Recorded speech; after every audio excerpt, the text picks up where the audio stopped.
On the 3rd of August 2011, the trial of the former president of Egypt, Hosni Mubarak, for corruption and ordering the killing of protesters began in Cairo. Along with Mubarak in the cage were his two sons, Ala and Gamal, his former interior minister, and 6 ex-police commanders. محمد حسني السيد مبارك. أفندم أنا موجود. What was the 83-year-old former dictator thinking of in the courtroom that day?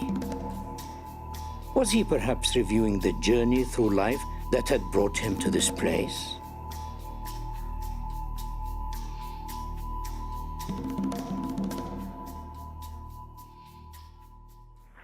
الرئيس محمد حسني مبارك قائد جيل أكتوبر. You know, he never dreamt he would be president.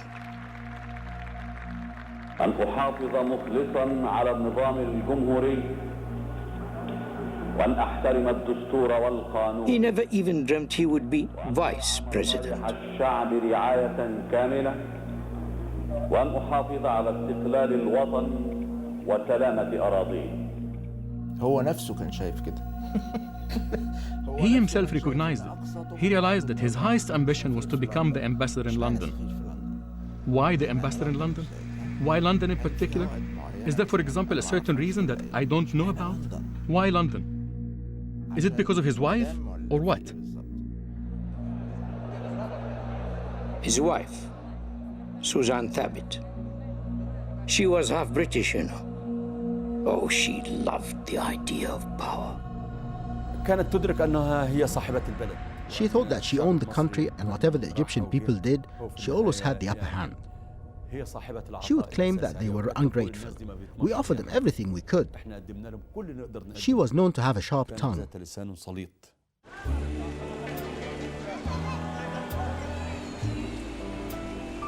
Suzanne and Hosni met here for the first time in 1958, the Helio Lidio Club.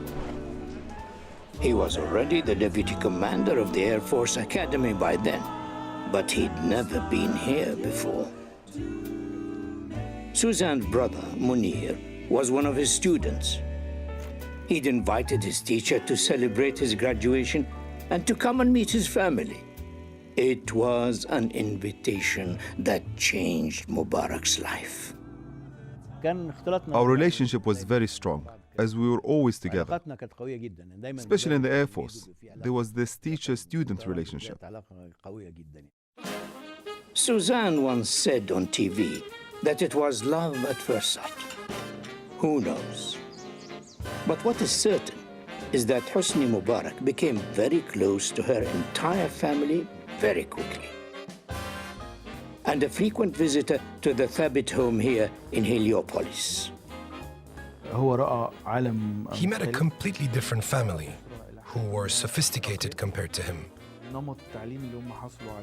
Their education, their etiquette in dining, serving food, even their clothes were completely different. A totally new world to him. It's true. Suzanne and Hosni could not have come from more completely different backgrounds. It wasn't just that he was 13 years older than her. She came from a privileged home. Her father was a doctor, and her mother was foreign, from Wales. Suzanne even featured in a magazine in 1955, 3 years before she had met her future husband. She said that she dreamt of being an air hostess, and her ideal was the British ballerina Moira Shearer.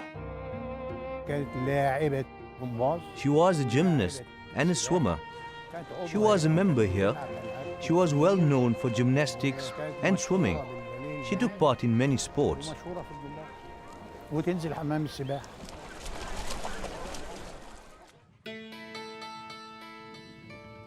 Where Mubarak came from, there weren't any swimming pools or gymnastics.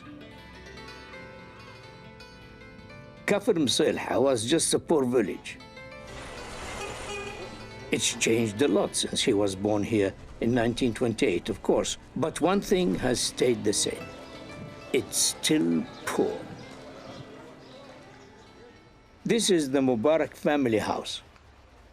It was demolished in the early 1980s, but this is the street where the future president grew up.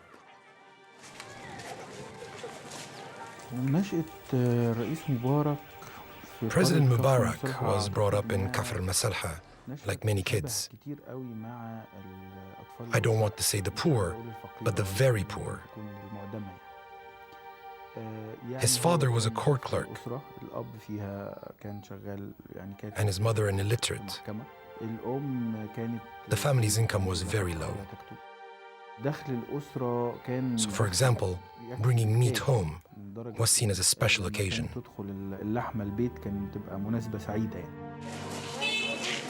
He may just have been a poor village boy, but all the people in this village got one thing: a decent education.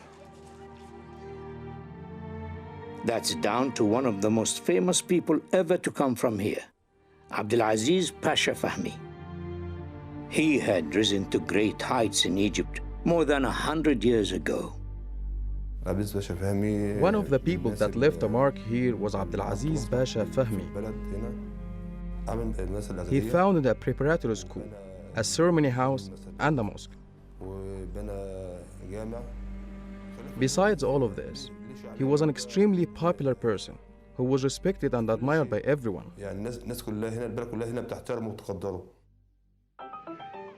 Fahmi Pasha's gift meant that poor kids like Mubarak got a free education at the school he had founded. But there were others in our country who did not need charity. Coincidentally, the same year Mubarak was born, his future father-in-law, Saleh Thabit, traveled abroad to Wales to study medicine.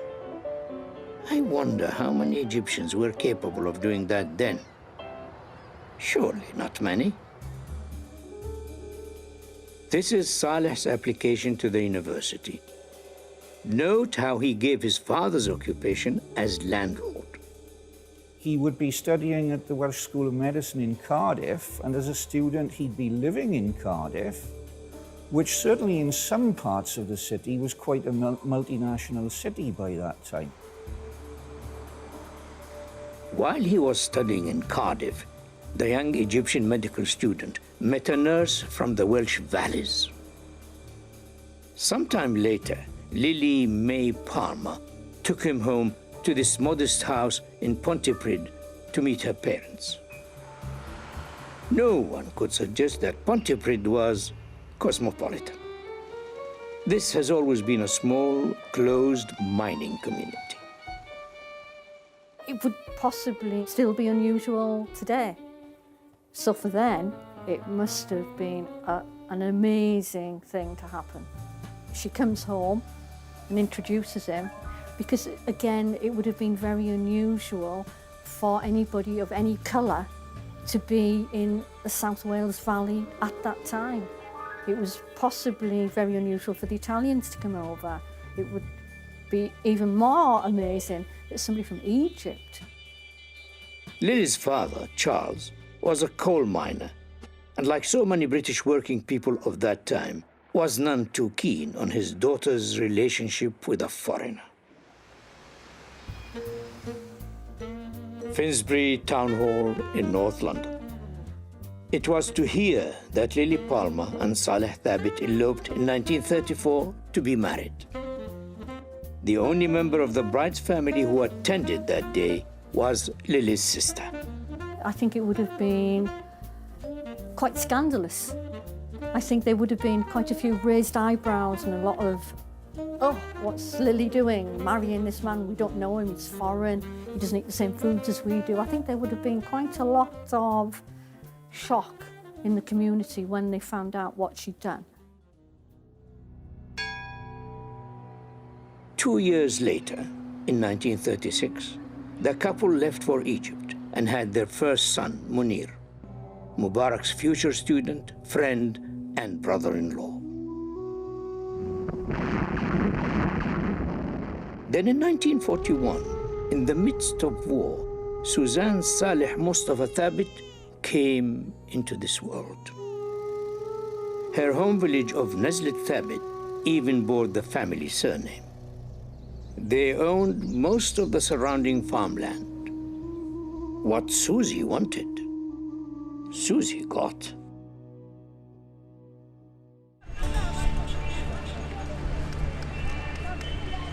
Hosni Mubarak's childhood could not have been more different.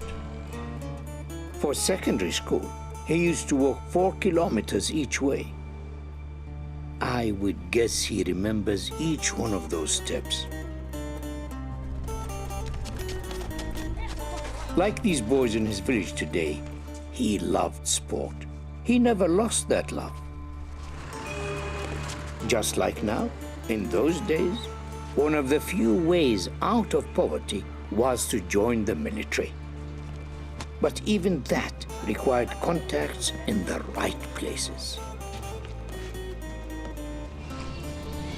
Luckily, his father worked in the local courthouse as a clerk. You find people in the court who, I don't want to say felt pity, but felt sympathy to his father. The magistrates and the judges put a good word in to help Mubarak get into the military academy. Once he had left his village to join the academy, Mubarak hardly ever went back there again. Firstly, he and his father didn't have a good relationship with any of his uncles. Secondly, he felt no affection for the village or its people, and he had no friendly thoughts towards them. In 1949, Mubarak graduated from the military academy and he became a lieutenant in the 3rd Infantry Brigade. But his career in the army was destined to be short-lived. The new Egyptian Air Force prepares for a flight over Cairo. A few months after his graduation, the Air Academy said they were going to admit a new class of trainees. He couldn't wait to join. Yes, that's him. Flight Lieutenant Mohammed Hosni Mubarak, a qualified pilot in the Egyptian Royal Air Force. Having graduated in March 1950, he was assigned to a fighter squadron, flying surplus British-made Spitfires and Hurricanes. But by the early 50s, Egypt had entered the jet age with its first squadron of British Meteors. Introducing the potential world beater, the Gloucester Meteor. Mubarak was selected to train on the new fighters. It was a proud moment, but this was to be his first major disappointment. To fly fighters, you need to have a lot of capabilities, like the ability to take the initiative, to have quick reactions and instantaneous decision-making. Let's say quick reactions and decision-making weren't his strengths. When Mubarak failed on the Meteors, they sent him back to the Air Academy to work as a flight instructor.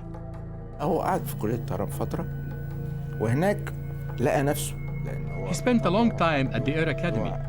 Teaching gave him authority, and it really suited his dominant and arrogant personality. You aren't competent in other areas, so you find yourself teaching. Just at the moment that Mubarak's destiny changed course, our country changed forever.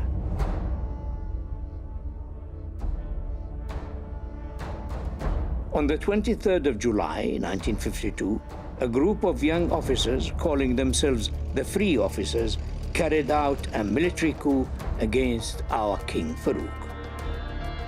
Mubarak never claimed he was in any way part of that plot, mind you.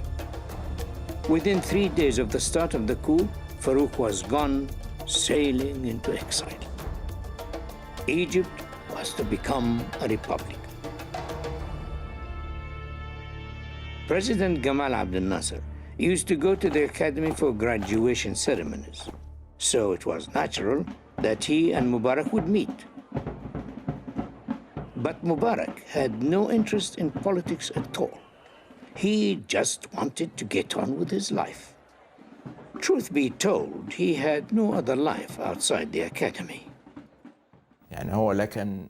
During his vacations, he didn't go back to Kafr Mselha because he cut off contacts with people there. And it was something everyone knew about. He didn't have another house, and he had no friends, so he had nothing to do except to stay on at the academy. That was all to change in the most dramatic way when his student Munir Thabit took him along to the Helio Lido Club that summer of '58. I told you before, it was the invitation that changed his life. A year later, Munir's sister, Suzanne Thabit, and Hosni Mubarak were married. He was 31. She was just 18. This is where they lived, in the smart Cairo suburb of Heliopolis. To this day, the mailbox still carries his name. He never interacted with his neighbors. I would see his Jeep pull up, and we would greet each other every morning when I went off to the university. His family always kept themselves to themselves and hardly had any visitors compared to us neighbors. Suzanne's family were just around the corner, and the newlyweds loved the place. This suburb was to be their home for the next 50 years. مبارك كان يحتاج إلى نافذة. Mubarak needed a window into the upper classes. He really wanted to climb up the social ladder. As much as Suzanne Thabit wanted to find a man with his own strengths. As a pilot, he had a good future, and for Suzanne, marrying someone like that would bring status.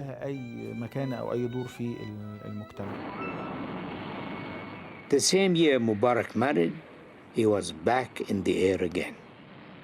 Egypt had acquired a squadron of Ilyushin 28 light bombers from the Soviet Union, and he was assigned to be one of their pilots.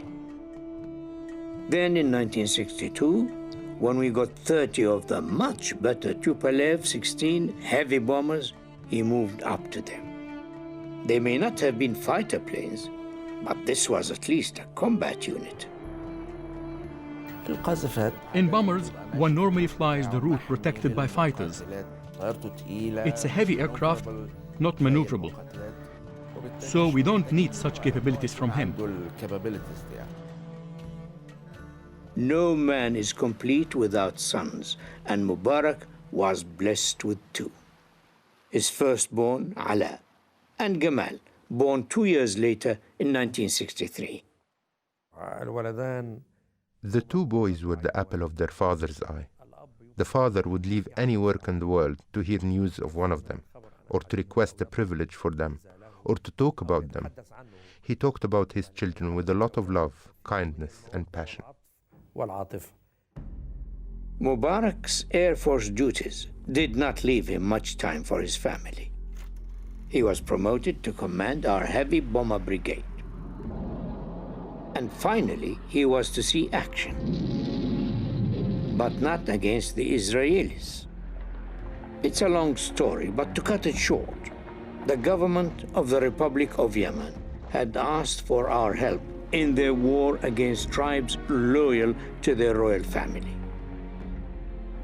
So Mubarak ended up bombing Yemeni tribesmen. But within a few years, he would find himself on the other end of the bombs. On the 5th of June 1967, the Israelis attacked Egypt. And within the first hour, most of the Egyptian Air Force had been destroyed on the ground.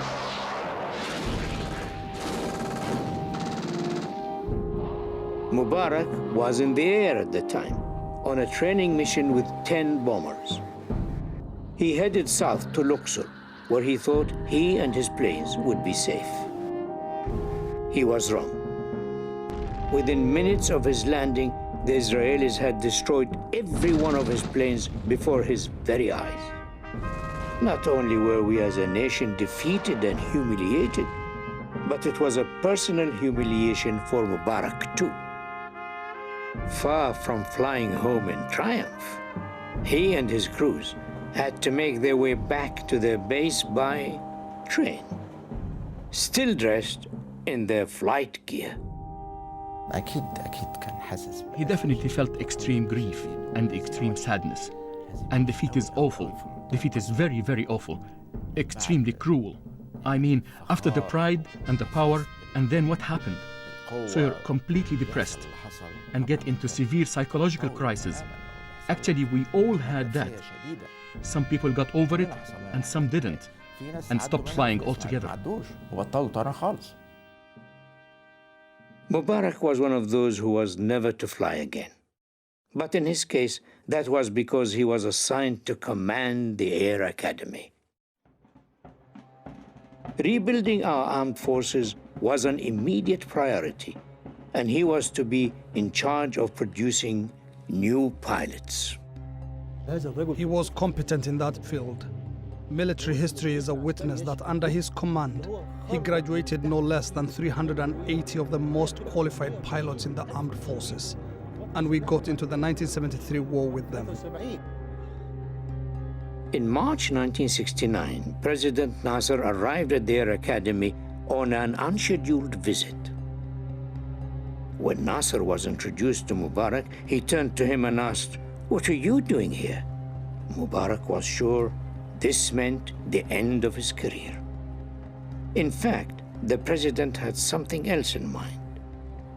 Within months, he had promoted Mubarak to Chief of Staff of the Air Force.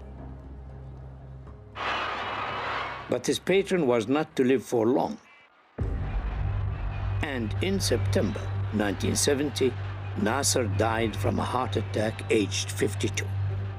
The question of Nasser's Fortunately for Mubarak, his successor, former Vice President Anwar Sadat, seemed to favor him as well. 18 months after taking the oath of office, Sadat promoted him to be commander of the Air Force. He was distinctive in knowing all the officers of the Air Force by their full names, and knew all about their families, and who had problems. Therefore, you'd find that most of the 1973 generation who worked with him would have gone to hell for his sake.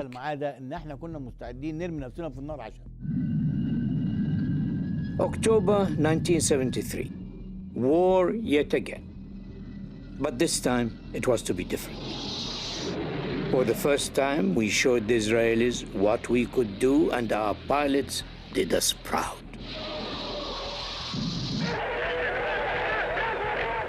February of 74. President Sadat had organized a celebration in Parliament to honor the heroes of the October War.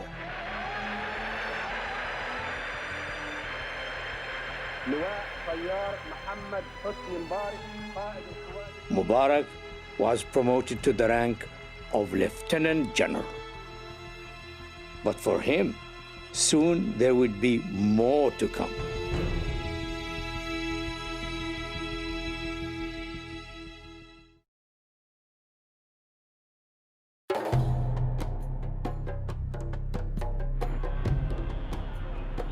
Early April of 1975, Lieutenant General Hosni Mubarak was 47 and commander of his country's Air Force, surely at the peak of his military ambition. There's no way he could have guessed what would come next. Then the phone rang, summoning him for a meeting with President Sadat. Would it be good news? A comfortable civilian job, maybe?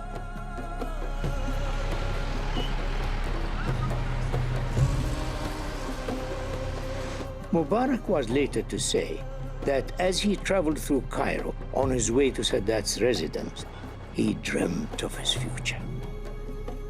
Head of Egypt Air, maybe, or better still, ambassador to London. Now that was a job to have.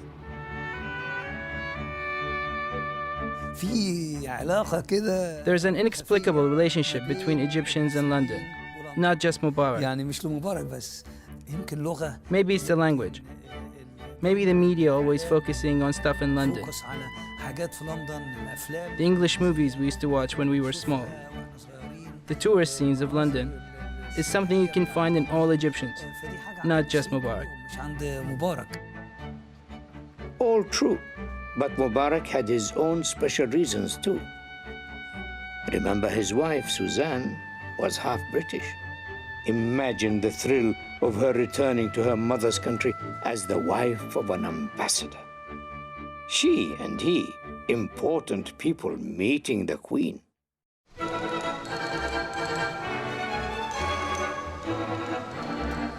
Luxury shopping for her. Bespoke suits from the best tailors in town for him. Personalized pinstripes, perhaps. After 25 years of loyal service as a soldier, this surely would be the least he deserved. He loved fashion and would tell me how, from the 1950s, he was extremely fond of British attire, suits and shoes, especially Saxon. If his dreams were of shoes and suits, the reality when he got to Sadat's house was way beyond his wildest imaginings. He hoped he might become chairman of Egypt Air, that perhaps a governor, an ambassador, almost unimaginable. When appointed vice president, he was shocked. Everyone in the hall could feel his leg hit the floor as he saluted the president. It was beyond his imagination. It may well have been something he neither expected nor asked for.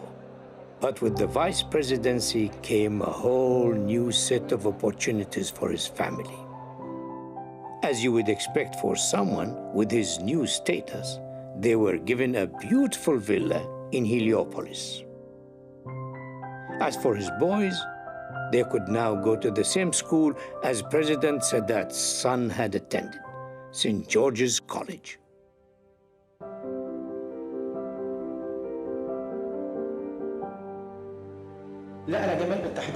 I taught Gamal mathematics in preparatory school. He was very committed to his studies and cared about the way he dressed. And that wasn't because he was the president's son. It was his character. He didn't like to do anything wrong and be criticized for it.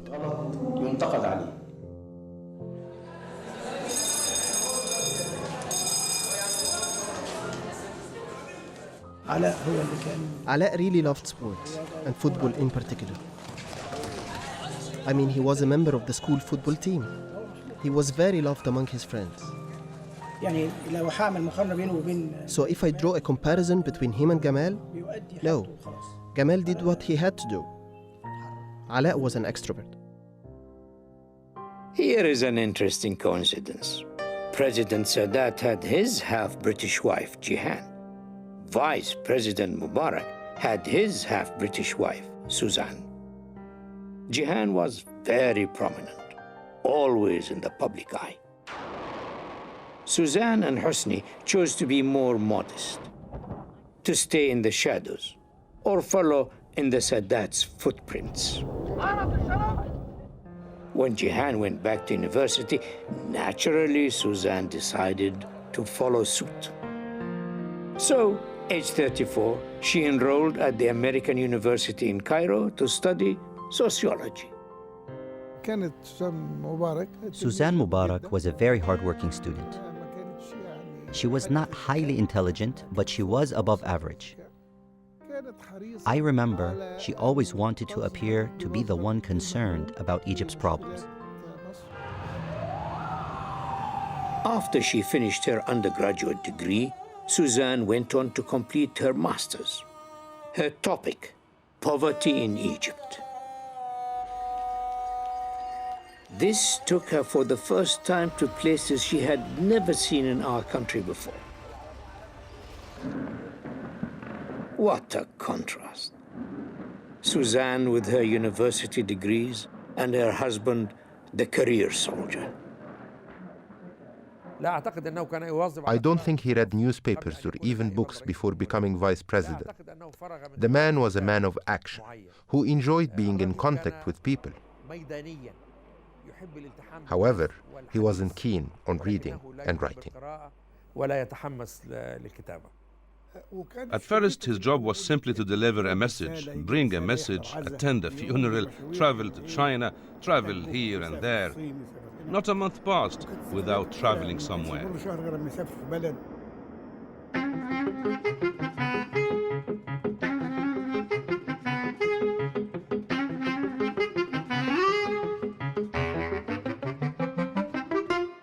I wonder whether Mubarak remembers how many countries he must have visited in those 6.5 years as vice president.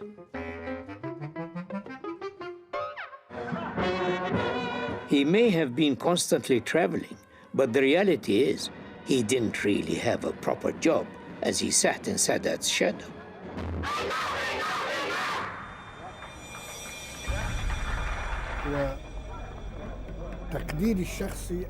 My personal opinion is that President Sadat had no intention of keeping Mubarak as vice president for long, let alone that he would be his successor.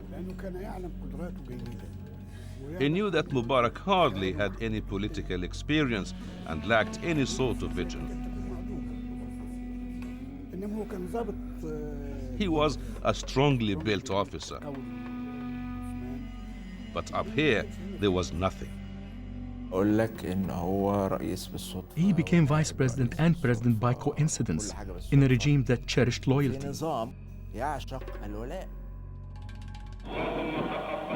The 6th of October, 1981, and the biggest coincidence of all.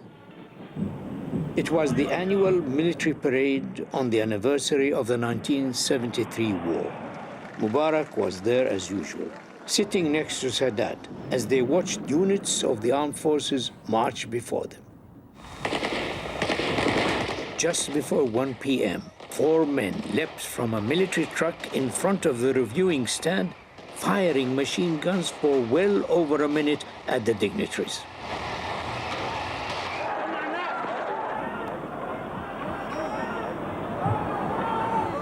Sadat and 11 others were killed and 28 were wounded. Yet Mubarak didn't even have a scratch. يعجز لساني وقد اختنق بما تموج به مشاعري أن أنعي إلى الأمة المصرية والشعوب العربية والإسلامية والعالم كله الزعيم المناضل البطل أنور السادات. The president was dead. Long live the president.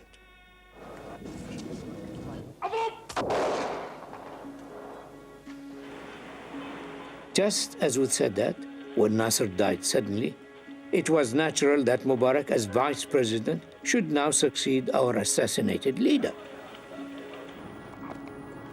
Behind locked doors, his succession was arranged. As before, there would be a referendum, but the result was a foregone conclusion. Hosni Mubarak became the 4th president of our republic. We were at the palace. I was leaving and he came to see me off. He said, "I am the president, I am the president," and he danced. The door was open, and if there were anyone standing there, he would have seen him. "I am the president." He didn't believe it. Within weeks, Mubarak had released all political prisoners who had been jailed by Sadat. The first batch that was released even got invited to meet the new president. When Hosni Mubarak came onto the stage, he had no introduction. The country wasn't ready to receive him as a president, so he used his simplicity, which was real, as a way in. So the public was ready to take him to their hearts as a disciplined man representing the military.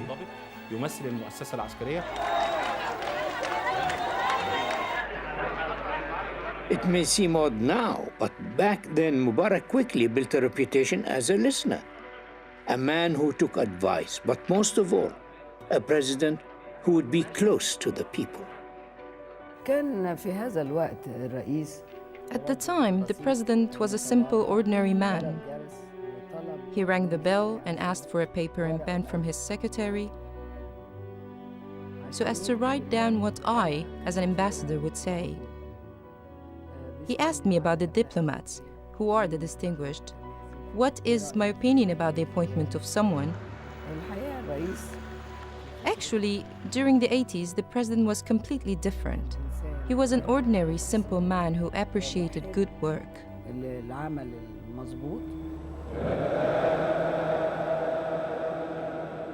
In the early years of his presidency, Mubarak wanted to be seen to make a difference. He seemed to be determined to root out the worst aspects of what had gone on in Sadat's era.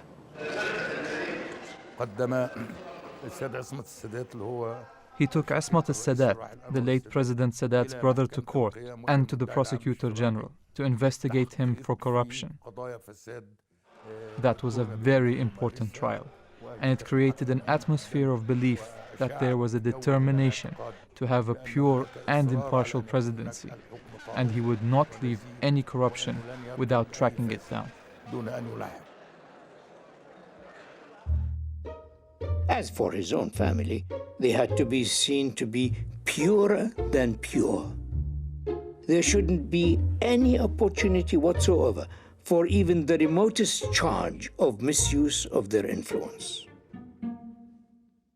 Suzanne had finished her master's degree, but there was to be no question of her having any public role. Her husband made sure she stayed in the background. The Al Gumuriya newspaper dedicated a page to the new First Lady, with photos of Suzanne, her life, and her family. Mubarak got very angry with the editor-in-chief, and he asked him not to continue publishing his wife's photos, saying, "I'm from the countryside, and I don't like my house, or my personal life, or my family to be the talk of the people." London, the 2nd of February, 1983. President Mubarak's first official visit to Britain to see Prime Minister Thatcher. The Mubaraks also took the opportunity to meet Suzanne's cousin, Beryl, and her husband, Alan, in one of London's smartest hotels. In Claridge's Hotel in London. They were staying there for a few days, and Beryl and I, and Beryl's mother and father, and my children, we all went up together. I suppose we did what we term in Wales, wear our best clothes. It was obvious that Susie and Beryl were so pleased to have met one another again, because Susie did attach a great importance to her background and her Welshness. The Palmers, Suzanne's Welsh family. From the inscriptions on these photos sent from Egypt, it's clear that even though she was living far from them, Suzanne remained close to her Welsh relatives. The doctor, Dr. Sabet, was known affectionately as Saab. Suzanne was always Susie. Monir was always known as Tony. And the boys, Allah was Alan, and Gamal was Jimmy. We always knew them by those names at the time.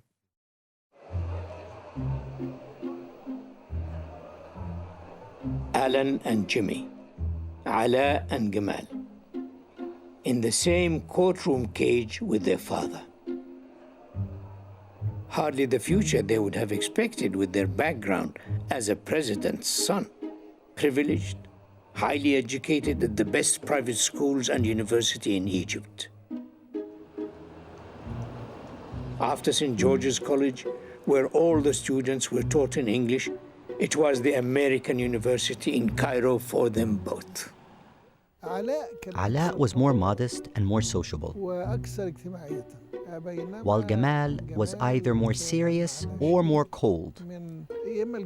Call it what you wish. To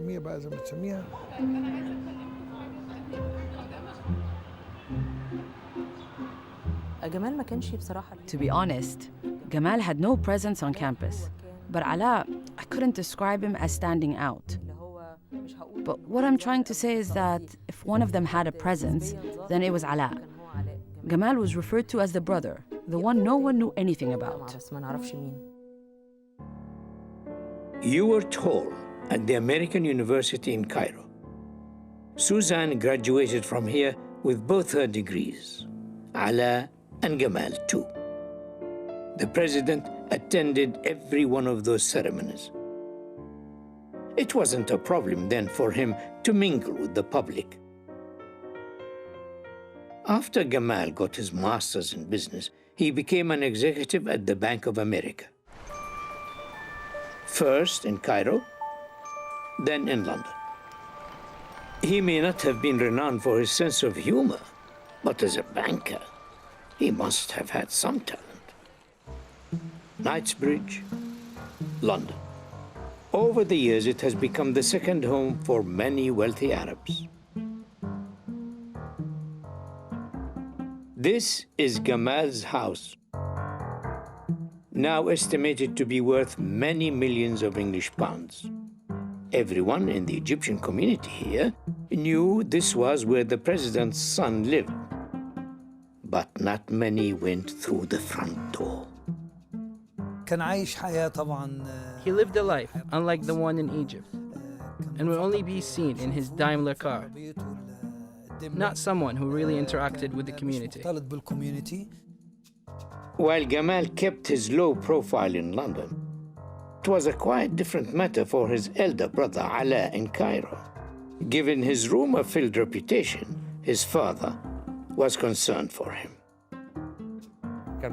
He was consumed with Ala's marriage, especially with all the rumors.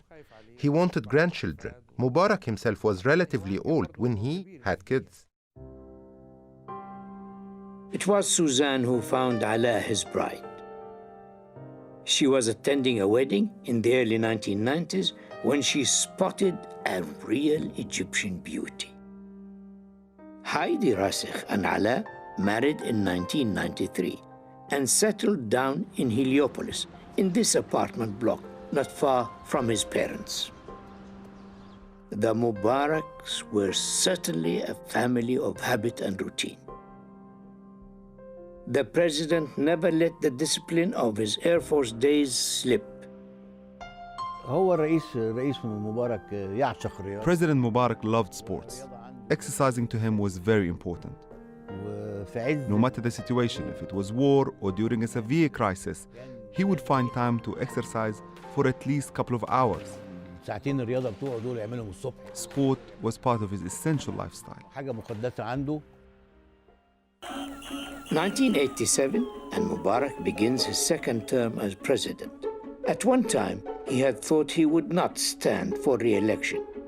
But when the moment came, he was too tempted to continue in office. The once modest Air Force officer now saw himself as someone to follow in giant footsteps. We saw a true leader, whether you believed in him or not. Then we saw Sadat, a master, well-informed, right, a true statesman. Then we saw an employee who didn't know anything about his job. Then he came to believe he knew what he was doing. After consulting about everything, he decided he had a PhD in philosophy, in law, in chemistry, in medicine, in anatomy. This all began after 1988, when he thought he knew everything. How time flies. 1993, and Mubarak's second term was in its final year. The constitution said he had to leave office. Parliament thought otherwise. And the constitution was amended to allow him to run for a third term. Any person who is in power for such a long time is subject to change, a change in character, as he becomes one with the throne he sits on and the power that he possesses. His accountability didn't come from the public or parliament, but from God and history.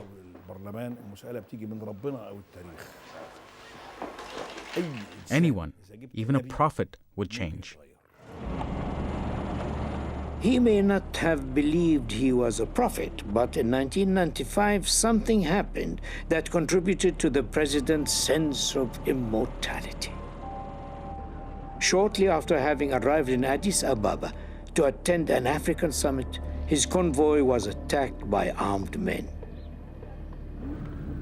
In the shootout that followed, Mubarak's bodyguards killed the terrorists and the president escaped unharmed.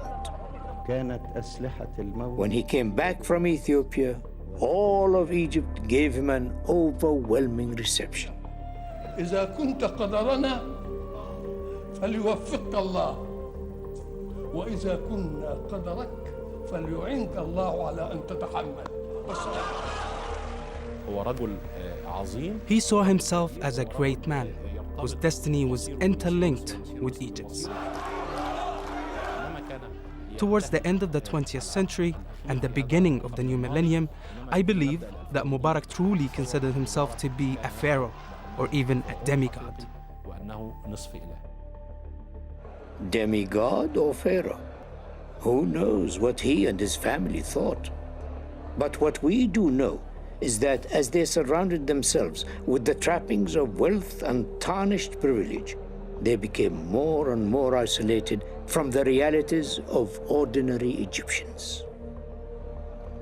And like the pharaohs before them, they came to believe that absolute power should pass from father to son, and the Mubarak dynasty should be Egypt's destiny.